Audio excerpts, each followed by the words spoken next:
Dios. Bueno, vamos a aprovechar el tiempo. Bienvenido Luis, bienvenida Miriam.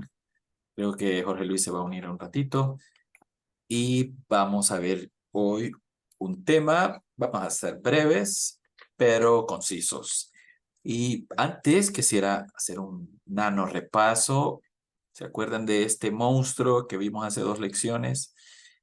Que lo utilizamos para representar el tema del perdón y el arrepentimiento. Y lo usamos porque dijimos que el perdón a veces lleva consigo, o mejor dicho, el no perdonar, tiene como obstáculos una serie de cosas que se convierten como una especie de monstruo de la Laguna Verde, que se conforman de esos sentimientos que están ahí, sentimientos y emociones que están enlistadas, ese monstruo de varios tentáculos, siendo cada tentáculo uno el resentimiento, otro la ira, la amargura, y uno de los colmillos el odio, y otro de los colmillos los malos pensamientos, y etcétera, la culpa, tristeza. Todas esas cosas pueden generarse o convertirse en esto si no hay perdón, dijimos en aquella ocasión. Ese tema del perdón es muy importante. Yo creo que lo subí al YouTube. Los animo a que lo revisen porque a veces no hablamos de esos temas. En la iglesia se habla mucho del perdón de Dios hacia nosotros, Hola, pero hola, hola. ¿Me escuchas? sí, sí, te escucho. Pero no se habla tanto del perdón de nosotros hacia los demás, que es igual de importante porque Dios nos demanda que perdonemos a nuestros enemigos. Pero la cuestión es que este tema del perdón, incluso ahorita con las realidades de estas semanas últimas, con lo que está ocurriendo en Medio Oriente, con la guerra de Ucrania y con temas políticos como los de acá, de estos diputados que no se ponen de acuerdo porque nadie quiere dar su brazo a torcer. Entonces, digamos que afloran y nos hacen ver que en la sociedad estos temas son bastante importantes. No solo estoy hablando de la iglesia o de perdonar a mi señora o a mi familiar. Es que esto en la sociedad hace una mella fuerte porque crea toda esta serie de conflictos que, que nos tienen como nos tienen, ¿no? A nivel de país y a nivel de- del mundo en el tema de Israel. Y vimos todo ese tema de lo que estaba sucediendo en Medio Oriente y dijimos concretamente, para ir cerrando este resumen, que el perdón únicamente se puede dar si yo entiendo el concepto de justicia y que eso tiene que ver con el tema de conocer lo que es justo, porque si no sé lo que es justo, no puedo entender, puedo comprender la dimensión de la justicia. Entonces, dijimos que el no entender estas cosas podría ser un fuerte obstáculo en el camino hacia el perdón.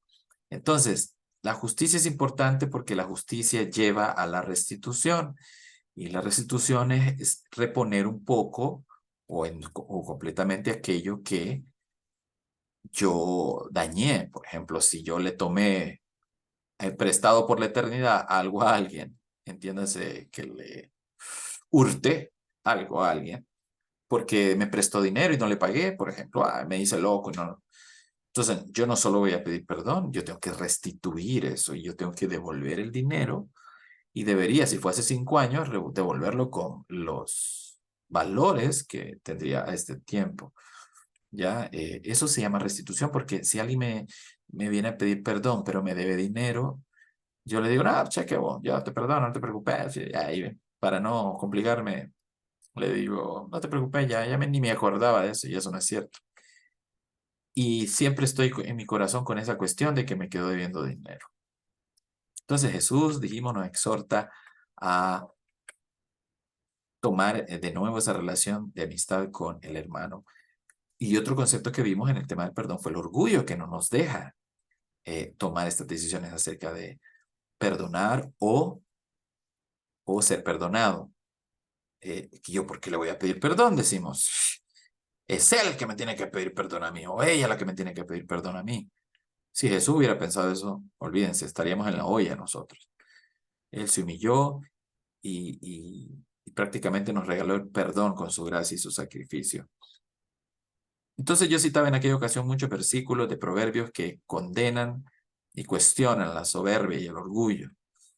Y ahí lo pueden ver en la presentación. Bueno, hoy vamos a entrar entonces a una segunda lección.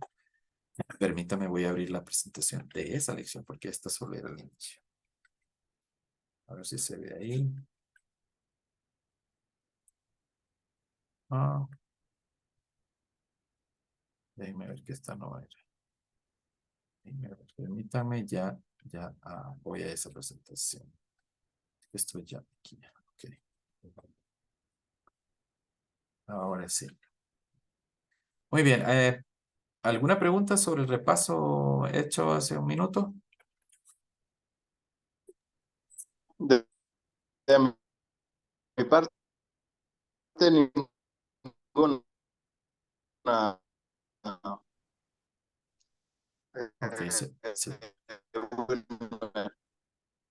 Ok, ok, se te ve un poco interrumpido ahí, pero sí creo que dijiste de mi parte ninguna. Bueno, miren, en la lección 2 toca estos temas que yo les adelanté por el chat, que tienen que ver con la salvación, con qué significa ser hijo de Dios, qué significa tener libertad en Cristo y el tema de la vida eterna, que es un tema fumado, o sea, un tema heavy. Bueno, todos realmente son temas teológicamente densos, pesados, pero los vamos a tratar de verlos de manera un poco light, con ejemplos prácticos que nos ayuden a entenderlo. Y ustedes podrán decir, va, el tema de la salvación, pues si yo ya sé que la salvación, yo soy salvo por la sangre de Cristo. Sí, muy bien. Pero digamos que a veces hay conceptos que no son muy familiares porque los escuchamos a cada rato en la iglesia, pero no somos capaces de transmitirlos o de definirlos. Por ejemplo, les voy a poner un ejemplo. A ver, voy a hacer una pregunta a Jorge Luis porque acaba de entrar. ¿Estás ahí vos? Miren, se hizo el de a peso. A ver, un concepto rápido ahí, Luis. ¿Qué es redención? Si me repite, Wilmer, no le escuché la última palabra. Redención. ¿Qué es eso? Eh, redención. ¿Sí? ¿Verdad que es un poco complicado definirla, aunque la has escuchado la palabra, ¿cierto? Sí, y creo que también considero que sé qué es, pero conceptualizarla es como algo más complicado. Sí, estamos de acuerdo. Y por eso la pregunta, porque si Ujú. yo te digo qué es por ejemplo, el rencor, bueno, eso es más sencillo de definir, ¿verdad? O incluso podría ser un poco complicado definirlo, pero lo conocemos muy bien, o que es el odio y todo eso, pero ya temas más Ujú. teológicos como este de la redención, como la substanciación, como, etcétera, la misericordia, son temas que, digamos, vale la pena darles un ratito para entenderlo mejor y así poder dimensionar qué significan y valorarlos de mejor forma. Todos estos temas, estos cuatro que acabamos de enumerar, giran alrededor del tema del nuevo nacimiento, que es el que estamos viendo desde la lección 1. Los cuatro que les acabo de mostrar, que están así en forma circular alrededor, somos hijos de Dios, que tenemos vida eterna, libertad y la salvación. Giran alrededor de ese gran tema, recuerden. Entonces, veamos el número 1, el tema de la salvación del creyente. Un tema, un tema que a veces se pasa por alto y la gente dice, bueno, yo no estoy seguro si soy salvo. Yo la verdad creo que sí, en la iglesia me han dicho que yo soy salvo desde el momento en que levanté la mano y acepté al Señor, pero la verdad es que yo no entiendo muy bien si soy o no soy. Por eso es importante entenderlo y además hacer que otros que vienen empezando en la fe puedan entenderlo. ¿Cuál es la relevancia del tema de la salvación? Para empezar, hay dos grandes ramas en el tema de la salvación y no vamos a profundizar en esto, solo lo voy a mencionar rápido. Pero históricamente hay dos reformadores que, digamos, establecieron las bases de estas dos líneas de creencia respecto de la salvación, que son estos señores, Juan Calvino y Arminio, y Jacobo Arminio. Mientras Calvino dice que la salvación es dada por Dios para siempre, no importa lo que yo haga, no importa cómo me porte, no importa si vuelvo a pecar, Él ya me dio la salvación y la salvación no, yo no la puedo perder. Esta doctrina fue llevada al extremo por iglesias como la de este Jesús de Miranda. ¿Se acuerdan de los salvos siempre salvos? No sé si ustedes vieron alguna vez una gente tatuada con el 666 aquí, estuvo esa iglesia. ¿Alguien la recuerda? No se peleen. Sí, sí escuché hablar, pero verlos no lo logré ver. Bueno, nosotros teníamos acá una vecina que andaba tatuada los 3 6 y aunque eso parecía del diablo, ellos lo justificaban más bien con las 3 S's: salvo, siempre salvo. Esas y otras doctrinas cristianas, no tan escandalosas como esa, ¿verdad? Después tuvo un solo rollo ese señor y ya después cayó y bueno, fue un solo relajo. Pero hay otras doctrinas un poco más conservadoras, no tan escandalosas, decía, que creen que la salvación, tienen esta doctrina de la salvación que no se pierde, ¿no? Mientras que la rama de Arminio dice que la salvación se puede perder. Entonces, cada una de estas dos doctrinas, que si ustedes quieren las pueden profundizar y estudiar, se darán cuenta de que las dos están bien fundamentadas bíblicamente, de tal forma que a veces les resulta difícil asumir una de esas posturas, porque tanto los calvinistas tienen muchos versículos que sustentan el que Dios me ha dado su gracia y que no me la está quitando ni poniendo, tanto también Arminio, que dice que yo la pierdo en el sentido de que yo mismo me alejo de la salvación y que aunque Dios me la da como un don, como un regalo, soy yo, no es que me la quita Él, sino que soy yo el que me aparto y decido rechazarla. Entonces, como les digo, los dos tienen bastante fundamento. No vamos a, este no es un curso de teología, de soterología, se llama esa rama que estudia la salvación, pero me parece que valía la pena mencionarlo. Ahora, vamos de lleno al tema 1, la salvación del creyente para entender. Gracias por avisarme. Bueno, entonces les decía que la doctrina calvinista dice que la salvación no se pierde, que no importa lo que yo haga, Dios ya me dio su regalo de gracia, su salvación, y yo no la pierdo, y mientras que Arminio dice lo contrario, que sí se pierde la salvación y que esto se da porque yo me alejo del regalo de Dios. Es decir, Él me da su regalo y ahí está para mí siempre. Él me lo ha dado y es mío, pero yo decido alejarme y no tomarlo. O sea, me da ese libre albedrío. Y entonces les decía que en la medida en que vayamos analizando esta lección, vamos a ir entendiendo. ¿Cómo entender el tema de la salvación del creyente? Lo podemos entender claramente en 1 Corintios 1 al 30, que dice, pero por Él estáis vosotros en Cristo Jesús, el que ha sido hecho por Dios para nosotros, No, no sabiduría tengo la cámara. y justificación y santificación y redención.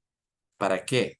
Como está escrito, el que se gloría, gloríese en el Señor. Fíjense las 4 palabras que destaqué. Hay sabiduría, justificación, santificación y redención. Esas son las cuatro, digamos, claves para entender qué significa ser salvo.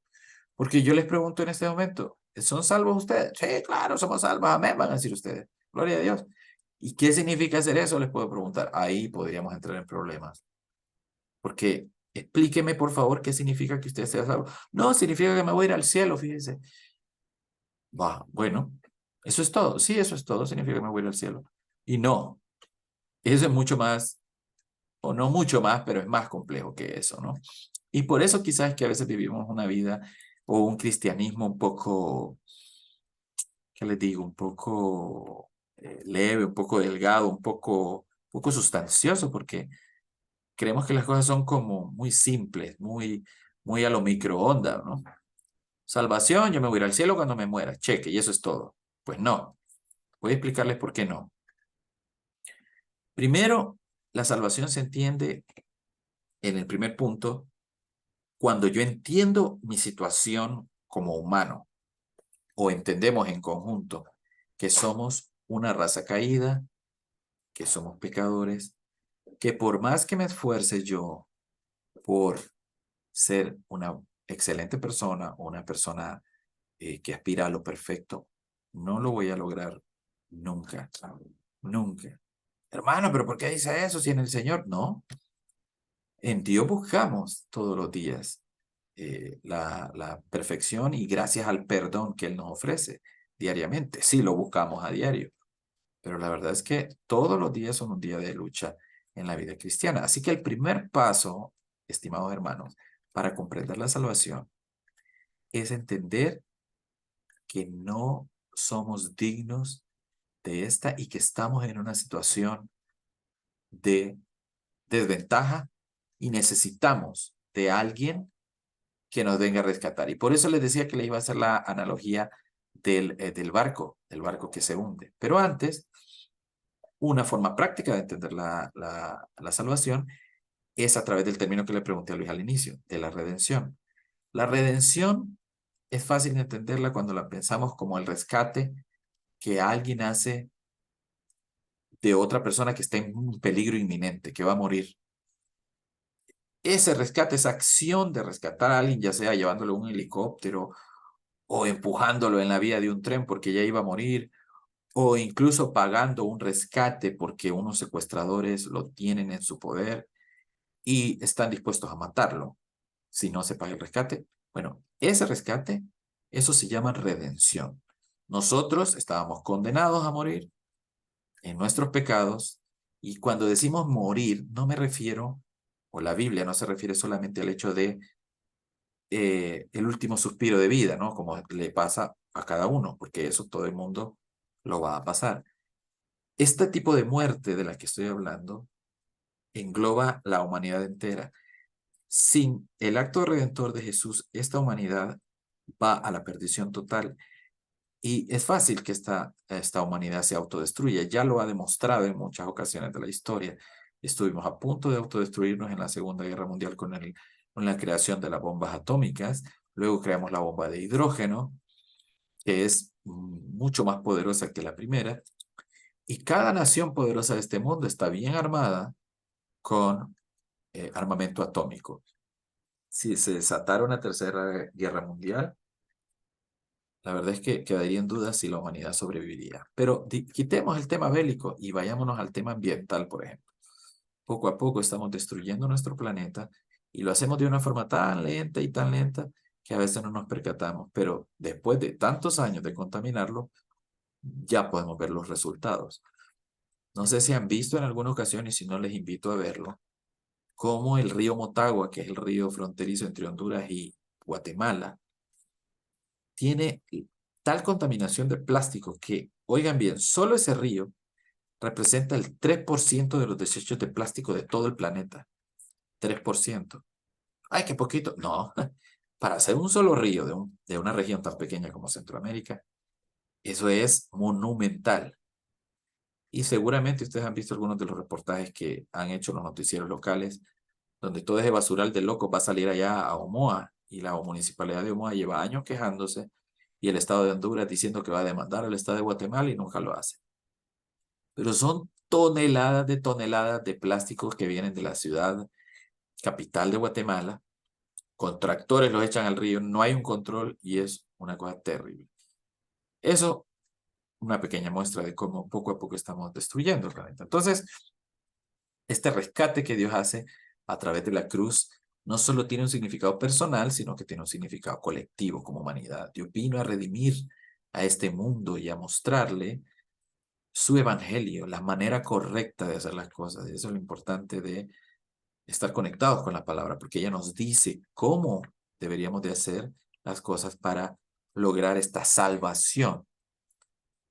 Entonces, en Romanos 3:23 nos dice clarito lo que acabo yo de decir, que estamos condenados, estamos destituidos no somos merecedores, pero que somos rescatados, redimidos, justificados gratuitamente por la gracia de Dios, mediante esta redención, este rescate, digámoslo así, si les sale más fácil, que se dio en Cristo Jesús y en su sacrificio, de su sangre, ¿no? Romanos 3:23 es un versículo que deben tener siempre en la memoria. Ahora, veámoslo un poco más gráfico, este tema de la sabiduría, o sea, del entendimiento. Entender la condición en que yo estoy. Primero, si voy a hacer una analogía con el tema de un barco hundiéndose, deberemos entender que el barco está sobre un entorno hostil. Es decir, yo estoy en el barco porque es el medio de transporte que yo utilizo de forma segura para atravesar el océano, el bravo océano, que si lo hiciera por mí mismo, si tratase de enfrentarlo así, desnudo, sin nada de recursos, sin nada de medios, me comería en minutos. Imagínense ustedes puestos en medio del océano, aunque fueran nadadores tigres, como esa nadadora de la película que vi hace poco, que cruzó desde La Habana hasta Miami, rompió un récord mundial y lo hizo a los 61 años. Si no la han visto, está en Netflix, no me acuerdo cómo se llama, pero la buscan por nadadora veterana que cruzó de Cuba a Miami. Bueno, pero claro, ella iba con todo un equipo, ¿no? Iba un barco que le iba siguiendo, un montón de tecnología que aplicaron para que no las medusas no le quemaran la cara, no le quemaran el cuerpo, la alimentaban cada 90 minutos. Era una cuestión, un tratamiento muy sofisticado, muy técnico de atletas.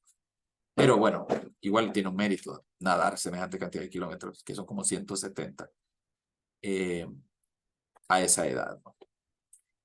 Entonces, para poder lidiar por este océano llamado vida, yo tengo que utilizar un transporte, un medio que me proteja, en el cual yo me sienta seguro. Para algunos será un botecito pequeño, una cosa así como una canoa, una cosa que probablemente en alguna tormenta se dé vuelta y no sea lo más seguro. Pero para otros podría ser un barco sólido, de metal, con varios niveles, una cosa así muy sofisticada en la que incluso yo ni perciba la hostilidad del océano. Me tocaría nadar como loco, pero gracias a que estoy en ese barco, pues yo no tengo problemas. Y eso es más o menos la metáfora de la vida. Algunos tienen tanta plata que las vicisitudes de del hambre, del frío, de las limitaciones no les afectan, porque están en un crucero de lujo donde hay diversión, donde hay entretenimiento, donde incluso ni se siente, porque estos cruceros son enormes, pesan miles de toneladas, y este oleaje no les afecta porque ellos tienen rompeolas, y tienen estabilizadores, y tienen varias turbinas. La gente anda belleza allá adentro, hay moles dentro, o sea, es una belleza andar el que tiene plata para desplazarse por el océano de la vida, si seguimos con la metáfora, así, hombre, no la vetile. Y entonces la gente cree que en su solvencia financiera, en su solvencia moral, porque yo soy bueno, porque yo siempre hago el bien y construyo mi barco, construyo mi crucero en base a esas cosas. Y yo digo, yo no necesito de Dios. Yo no necesito porque yo tal, y empiezo a dar argumentos. Algunos podrán ser un crucero como este, otros un yate más pequeño, otros una canoa, pero la gente trata de justificarse, la gente trata de pasar por la vida rompiendo olas, rompiendo obstáculos y tratando de salir adelante. Pero todos, sin excepción, todos son vulnerables, incluso los que van en este crucero. Llega el momento en que el crucero se daña, colapsa y está la gente condenada a morir en el océano. Esa es la vida misma. Dice el versículo que acabamos de leer, que todos estamos destituidos de llegar al destino, a buen puerto. Todos estamos condenados a no llegar a buen puerto por nuestra naturaleza pecaminosa. Vos podrás ir en un superyate de varios millones, pero la palabra dice que de nada sirve eso, porque llegará un momento en que el barco va a colapsar, a fracasar, y entonces necesitarás a alguien que te rescate. Necesitarás un acto de redención. Ahí es donde vienen entonces los rescatistas, que tienen que ser, voy a cortar en un ratito, se va a cortar la, la, la, la sesión y nos volvemos a conectar, ¿ok? Entonces, siguiendo con la metáfora y la analogía, este ejercicio de rescate tiene que venir de alguien que está fuera de este entorno. No voy a ser rescatado por alguien que esté en el mismo barco, por alguien que dice que tiene la solución para mí, como en estos tiempos que hay un montón de coaching, un montón de eruditos que dicen, tengo la solución a tu problema. Si te sentís infeliz, usa mi método para no procrastinar, usa mi método para ser la persona realizada, usa mi método de autoestimulación o automotivación para salir adelante en la vida y ser una persona exitosa, etcétera, ¿no? Y nos venden bastante eh, humo con todas estas cosas. Una persona que está en la misma condición que yo no puede rescatarme. Tiene que ser un agente externo que no esté en peligro como lo estoy yo, como por ejemplo ese helicóptero que está ahí. Ese helicóptero no está sometido a las vicisitudes del mar. Incluso los rescatistas que están ahí alrededor del barco están en peligro también de ser absorbidos, incluso por este naufragio, o de no lograr llegar a buen puerto también. Son vulnerables. Pero en la analogía que estamos haciendo, tiene que ser un agente externo. En este caso, un Salvador, un Jesús que no tenía pecado, un Jesús cuya naturaleza divina no lo hacía víctima de las vulnerabilidades de este mundo. Entiéndase, insisto, el barco es el mundo y la condición de perdición de este mundo. Entonces tiene que venir un elemento de fuera a hacer este acto de redención y de rescate y poder sacar a la persona que está atrapada en esta situación. Y ahí es donde entramos al punto número 2, la justificación. La justificación se da en el hecho de que yo conozca la palabra de Dios, que es el instrumento por el cual yo entiendo que soy justificado. Yo no merezco ser rescatado. ¿Quién soy yo de especial entre los 300 o 500 o 5000 pasajeros del crucero? Pero viene el rescatista y me toma y me saca del peligro. Me pudo haber dejado ahí, de hecho pudieron haber dejado a todo el mundo ahí, pero no, sufre una afectación, pone en peligro su vida, arriesga su propia vida y me rescata. Esta es la justificación que Dios ha hecho ante nosotros. Vino, se hizo hombre, padeció, sufrió entre nosotros, padeció muerte y muerte de cruz, una muerte cruel. Y con ello concretó esta labor de rescate de la cual hemos sido objeto. Este es el punto número de la justificación. Estamos analizando cómo entender la salvación del creyente. Número 1, entender que estamos en situación de peligro continuo, que estamos perdidos, que aunque tenemos instrumentos de navegación, no llegaremos a buen puerto porque somos vulnerables. Nuestra condición de imperfección nos garantiza un fracaso al final del viaje. Pero la salvación la entendemos en que tenemos una esperanza, una justificación, un rescatista, alguien que viene en el momento oportuno y nos saca y nos libera de este peligro inminente en el que estamos. ¿Cómo es posible que eso se dé? Si ya entendí que estoy en peligro, yo debería de, al entenderlo, dejarme rescatar, ¿no? Por el agente externo que les he explicado que viene y quiere rescatarme, porque hay personas que se resisten también. no, si bien entendieron el punto uno, el punto dos, dicen, no, yo no quiero porque yo estoy bien, la vida la gozo, yo pagué mi pasaje en este crucero, todavía me faltan 5 días, no me quiero ir, pagué la habitación más cara, tengo la suite de lujo, no me voy a ir, y se empecinan en seguir viviendo la vida que viven. Sí, van a la iglesia, dicen que viven una vida cristiana, pero no se sueltan de aquello que los ata a este mundo, o sea, a este barco. Quieren seguir disfrutando del crucero y no pagar el precio. Pero en la medida en que van conociendo la palabra, en que van conociendo la ley, van comprendiendo que deben abandonar el barco, que aunque parezca que todo va bien, que el barco no se hunde, el barco se hunde. La humanidad tiene garantizada la perdición por su naturaleza y necesita de Dios. Eso es una cosa sine qua non. Entonces, ok, entiendo que voy en un mundo perdido, pero igual gozo la vida y no me quiero ir.